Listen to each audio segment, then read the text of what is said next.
PTI मुज़ाकरात से इनकारी, लेकिन हुकूमत की इनकिसारी। वज़ीर आज़म शहबाज शरीफ ने एक बार फिर तहरीक इंसाफ को मुज़ाकरात की दावत दे दी है। पार्लिमानी कमेटी बनाने की पेशकश भी कर दी है। मुज़ाकरात में नाकामी का जिम्मेदार PTI को करार, कहा तहरीक इंसाफ ने की राह फरार इख्तियार। इस सब के बीच क्या हो रहा है, कोई मुखालिफ इत्तेहाद तैयार? और पाकिस्तान पीपल्स पार्टी के सीनियर रहनुमा कादिर खान मंदुखेल हमारे साथ मौजूद हैं, उनसे गुफ्तगू करते हैं, उनको शो में वेलकम करते हैं। अस्सलाम वालेकुम कादिर मंदुखेल साहब, अस्सलाम वालेकुम, बहुत शुक्रिया आपके वक्त का, thank you so much for your time.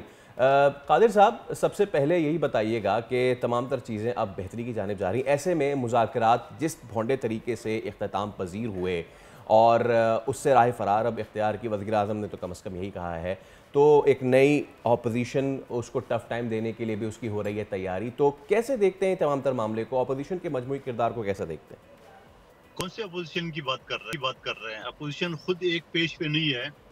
आप देख रहे हैं PTI ने महमूद खान चकसी साहब को कमेटी का सरबरा बनाया, इस्तेमाल करने की कोशिश की है, मगर उसको जो है ना बीच रास्ते पे उनको छोड़ दिया। उसके बाद जाके मौलाना फजल रहमान साहब, वो मौलाना साहब को तोड़ गए और वो खुद मुज़ाकरात करने लगे।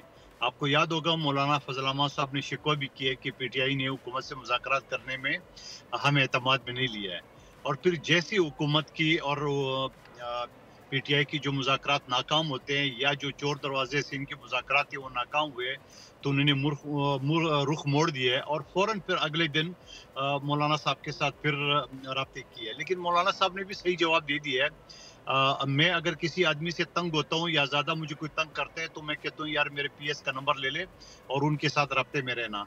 तो मौलाना साहब ने जो है ना असद कैसर साहब को कामरान मुर्तज़ा साहब के हवाले कर दिए, तो इसका क्या मतलब है? क्योंकि मौलाना साहब को पता है कि ये फिर इस्तेमाल करने की कोशिश करेंगे, लिहाजा जो है ना वो कामरान मुर्तज़ा साहब भी सीनियर आदमी है, मगर है तो सबऑर्डिनेट, उनके हवाले कर दिए है। तो मैं समझ रहा हूँ ये इस चीज़ की निशानदेही है कि मौलाना साहब अच्छी तरह समझते हैं कि PTI एक मरतबा फिर मुझे इस्तेमाल करने की कोशिश करेंगे। साहब, लेकिन अकल वज़ीर आज़म पाकिस्तान ने एक बार फिर तहरीक इंसाफ को मुज़ाकरात की दावत दी, इस दावत को कैसे देख रहे हैं आप? देखिए, पहले भी मुज़ाकरात से जो राय फरार इख्तियार किए वो PTI नहीं किया। हुकूमत तो अपनी जगह पे बैठी हुई थी और उन्हें 7 वर्किंग डेज का हवाला दी। अब इनको 7 वर्किंग डेज का अगर नहीं पता, जिसमें हफ्ता इतवार शामिल होता है, जो 28 तारीख को पूरा हो रहे थे, उससे पहले जो है ना वो राय फरार इख्तियार कर लिया है और बहाना बना लिया है। अहमद रजा साहब के घर पे जो पुलिस गई है वो शाम को गई है, जबकि गौर खान साहब ने सुबह 11 बजे ऐलान कर दिया कि मुज़ाकरात खत्म।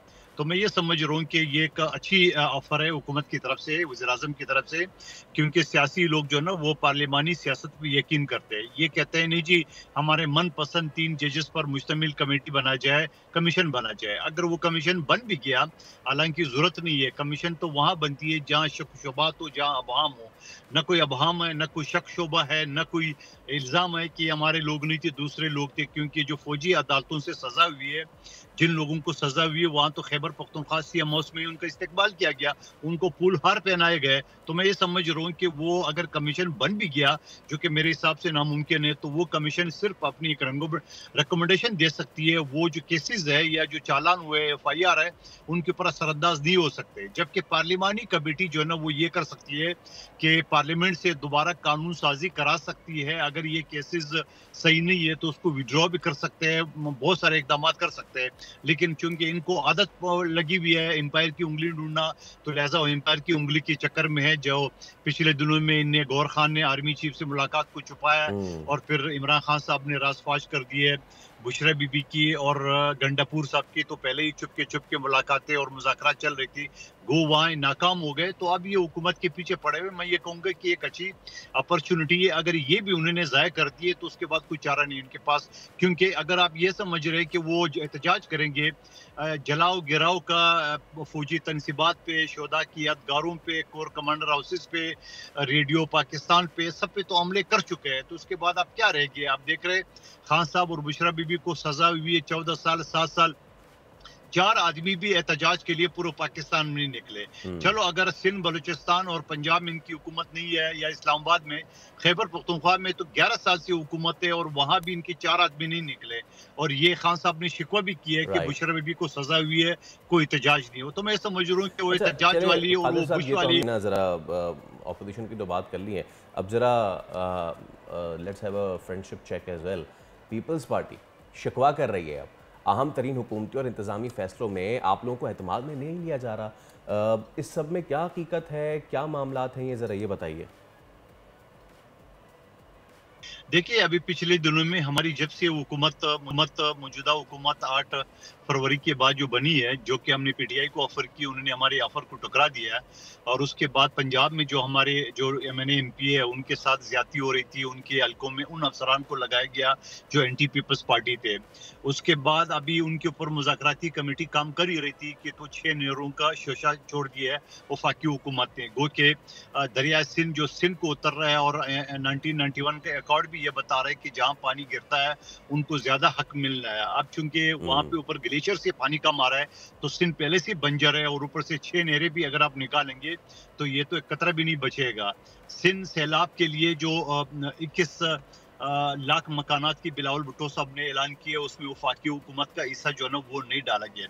K4 मनसूबा जहाँ पिछले 25 साल से अल्तवा का शिकार है, वो उसके लिए वफाकी हुकूमत अपना किरदार, अपना फंड नहीं दे रहा है।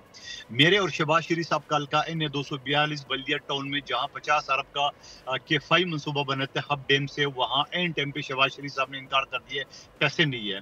फिर उसके बाद 2 सूबों में जहाँ समंदर लगता है, सिंध और बलूचिस्तान, वहाँ सी अथॉरिटी बनाया, वहाँ पीपल्स पार्टी को या हमारी सूबाई हुकूमत को एतमाद में नहीं लिया है। तो ऐसी सूरत हाल में हमारी CAC के जो पिछले हफ्ते मीटिंग हुई थी, उसमें क्लियर कट उन्होंने कहा कि वफाकी हुकूमत ये सारी गिले शिकवे रखती है। अब गो के पूरे कमेटी ने आसिफ अली जरदारी साहब को इख्तियार दिए है। अब आसिफ अली जरदारी साहब नवाज शरीफ साहब से फाइनल मुज़ाकरात करेंगे। अगर कामयाब हो गए तो ठीक है, हमारे जो जायज़ मसले है उसको हल करेंगे, नहीं हुए हैं तो यकीनन हम हुकूमत से अलग होंगे। चलें ठीक है कादिर मंजूर, खैर शुक्रिया आपका, ना सिर्फ अपना पोजीशन के हवाले से बात की बल्कि आपको भी जो शिकायत हैं उनके हवाले से भी आपने तस्करा कर दिया। बहुत शुक्रिया आपका। सब्सक्राइब करें और बेल दबाएं ताकि कोई खबर रह न जाए।